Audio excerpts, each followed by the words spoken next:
All right, welcome everyone to today's LinkedIn Live, or maybe you're tuning in from YouTube or X, formerly Twitter. Today we're going to talk about the latest on AI and some thoughts on AdviseAI, a Yeah. conference put on by Financial Planning. I'm here with the man, the myth, the legend, the Michael Kitces. Michael, welcome to the show. Thank you, Diane. Appreciate the opportunity to join.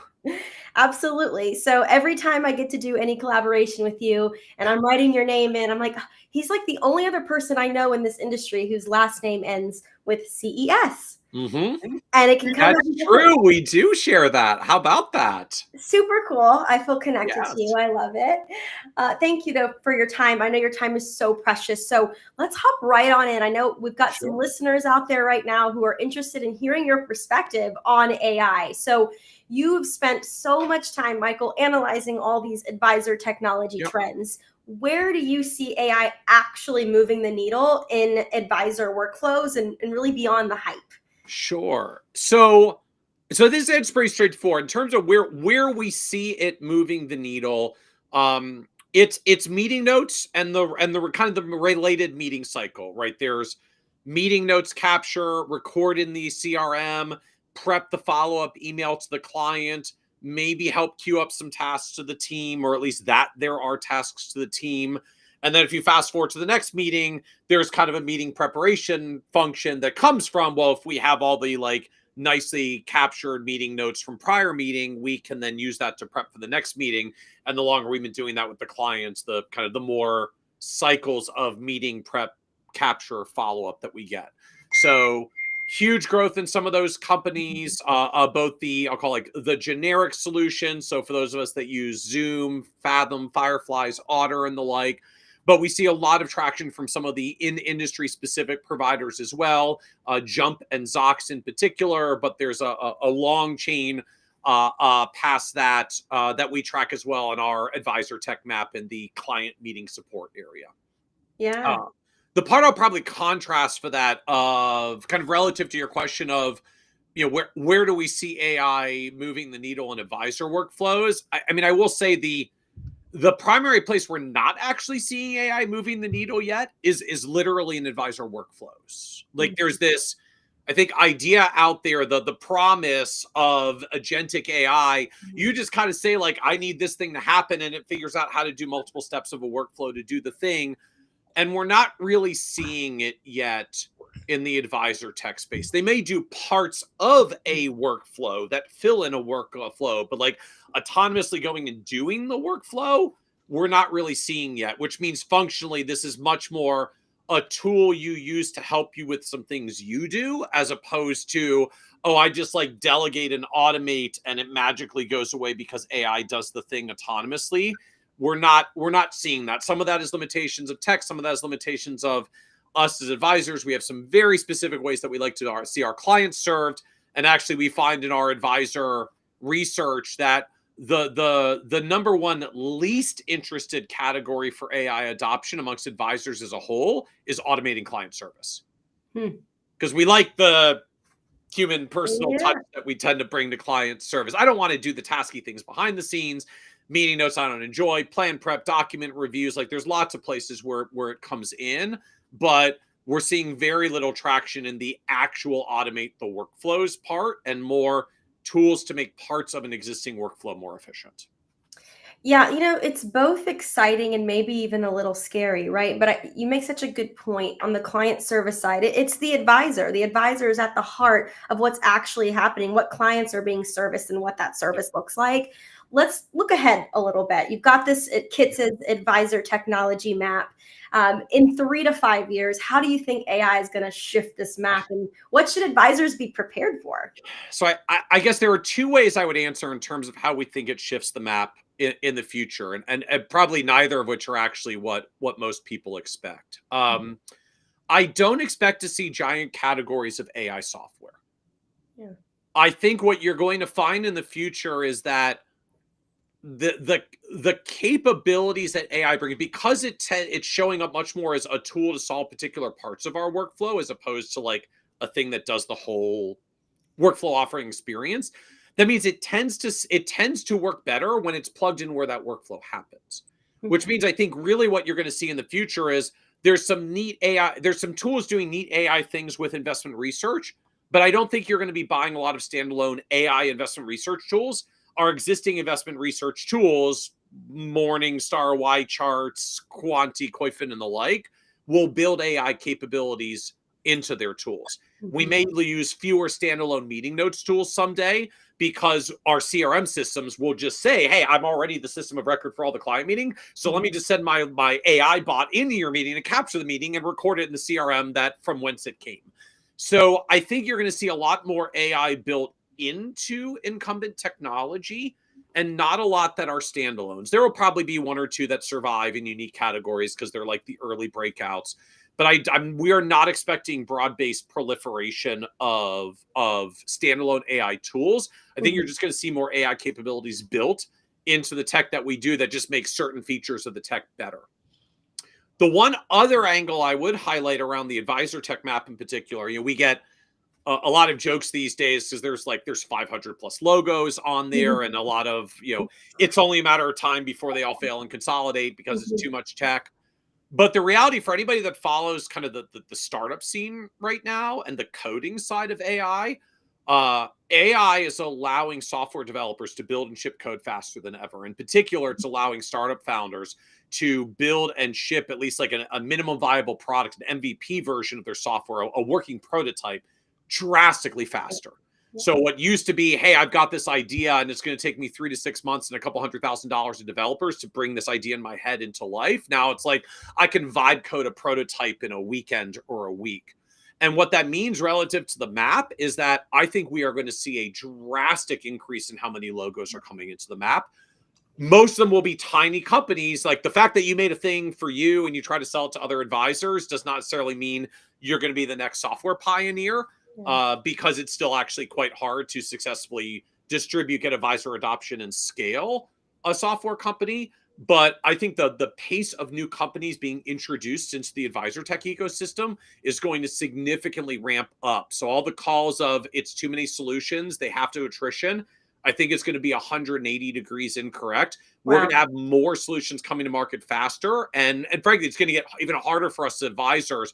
It will feel like there's something new coming out every other week forever because the barriers to entry to get a viable MVP into the marketplace is really, that bar is coming down thanks to AI. It makes innovation easier. It makes choosing the right next new innovative thing harder because there will be even more choices than there are today.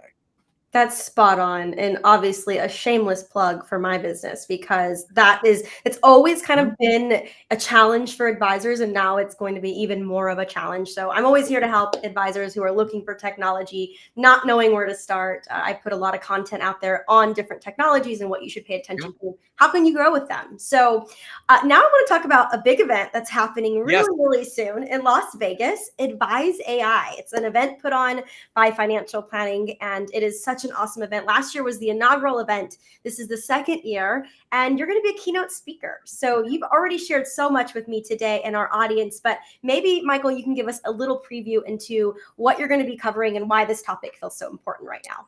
So a lot of where I think our conversation is going to focus at the AdviseAI conference is I think the industry has it wrong about how AI tools are likely to play out in terms of the way it actually impacts advisors.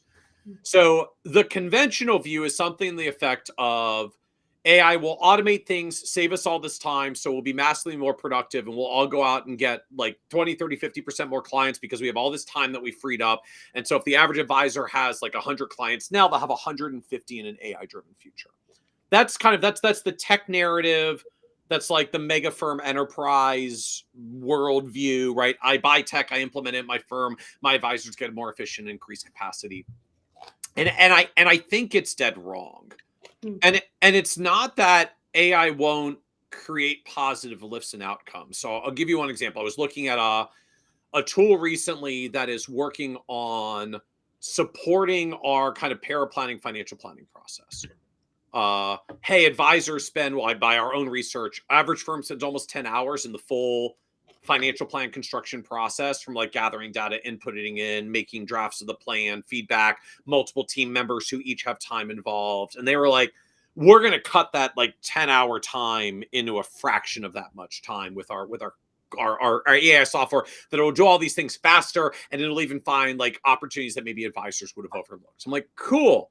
Like, sounds like a great tool. But here's the thing. If your awesome software finds me all sorts of additional planning strategies, so first of all, if I wasn't aware of them already, I have to take a couple hours to research them myself to get up to speed, so that I like don't look like an idiot when I present it to the client. I gotta make sure I know what I'm talking about. If I wasn't thinking about that strategy, almost by definition, I probably have a little like educational moment I have to go through to be ready. Then I got to present it to the client. And if you find enough things for me, I can't even present it in one plan presentation meeting because the client's eyes glaze over. So I'm going to need a second meeting. And then if the client thinks these are all great ideas, then we have to implement them. So now I have more implementation meetings. And of course, every single client meeting has a process of prep and follow-up and action items and takeaways and everything that goes with it. So your awesome software might save me a couple hours in the plan prep process and add like 10 to 20 hours of service work for me over the next year with this client. Now, in the grand scheme of things, if at the end of the day, I find more awesome things to implement with my client, help them implement it, and get them to advance their financial future more effectively, I'm delivering more value. I have a more successful firm. I can charge more for my services, attract higher value clients. Like, there are all sorts of great things that happen from that. But I'm looking at the software. They're saying we're going to save advisors so much time. We'll increase advisor capacity by 20 or 30%. And I'm looking at it and saying, no, I think if you actually adopted the software and it does all the things you say, my client capacity is going to go down by 30%. Because I'm going to have to spend more time with every client doing all the awesome planning things that you found. Now, hopefully my average fees go up, right? I attract bigger clients who will bring more assets or pay more fees, whatever my business model is. My retention goes up because I'm giving a deeper relationship. My growth rate goes up because they tell their friends about all the awesome things I made. So like, this doesn't have to be a bad outcome by any means, but what if the future of all the AI technology is that our client capacity uniformly goes down 20 or 30%, but our fees go up by enough because it's so much more valuable that it's still a net positive? So we can get growth, we can get improvements, we can get better financial outcomes, but I'm finding like the technology world is very much looking at this as an efficiency capacity increase scenario. And I look at it as a quality value scenario. What if we get 50% more valuable and serve 30% fewer clients and grow net 20 because we got more valuable for fewer people, not because we tried to cram more people through the pipe, which at some point is just exhausting for an advisor, because most of us don't really revel doing 5 to 6 client meetings a day ad infinitum. It gets tiring. So even if you could give us more capacity, a lot of us don't want it. We'd rather go deeper with our current clients or go home early than just cram more client meetings into the day. So I think the tech improvements come, but we're not thinking about it the right way. Wow. I mean, such an interesting take. And if you're like me right now, you have like 10 follow-up questions to that point, but we're going to save that for AdviseAI. So you get to do all this at the conference with even more room. Yeah. Yes. So thank you for that. And now this is going to be your second year at AdviseAI. What do you think, about this specific event, about the community, makes it worth coming back? And why should advisors come back or come for the first time, beyond getting to hear more of what you just said and get to interact with you as well? Well, I think it's this theme, right? For some of us, look, there comes a point when technology takes a big leap forward like this, and a whole bunch of us start getting various versions of FOMO feelings of like, I feel like if I'm not doing AI things, I must be like missing out and falling behind, but I'm not actually sure what to do. Like, everyone's talking about AI, but we're trying to figure out what the actual AI thing is to do. So that, to me, that's the point of conferences like AdviseAI, right? The vendors will all be in the room. So if you just want like a good trade show shopping experience, they're going to be there. And more so, you get sessions and discussions like this, maybe to help you think through more as a firm owner. How really should I be tackling AI? How should I be approaching it? Am I bringing the mindset approach to get the maximum ROI out of it that I can? Because again, you're going to shop for different things and do it differently if you're trying to make value go up by 50% versus making capacity go up by 50%. Yep. That is an excellent point, and one we're going to end here because that is such a high note. And, it's central, right? If you want to go to one place, one event where you're going to get as much information as you can on this topic, it truly is Advise AI. So if you're in our audience right now, when is Advise AI happening? It's October 28th through the 29th at the Wynn in Las Vegas. And you can scan this QR code right up here on the screen to go ahead and grab your ticket. Or maybe you're an AI technology company and you want to showcase your technology. You can do that too. Applications are still open. So please snag your ticket. This is definitely a worthwhile event. Michael, thank you so much for spending this much time with me. I feel very, very lucky. And I know our audience does as well. You always have such amazing things to say based on data, based on rich experience. We thank you, and we will see you in Las Vegas. Awesome. See you soon. Thank you. Bye.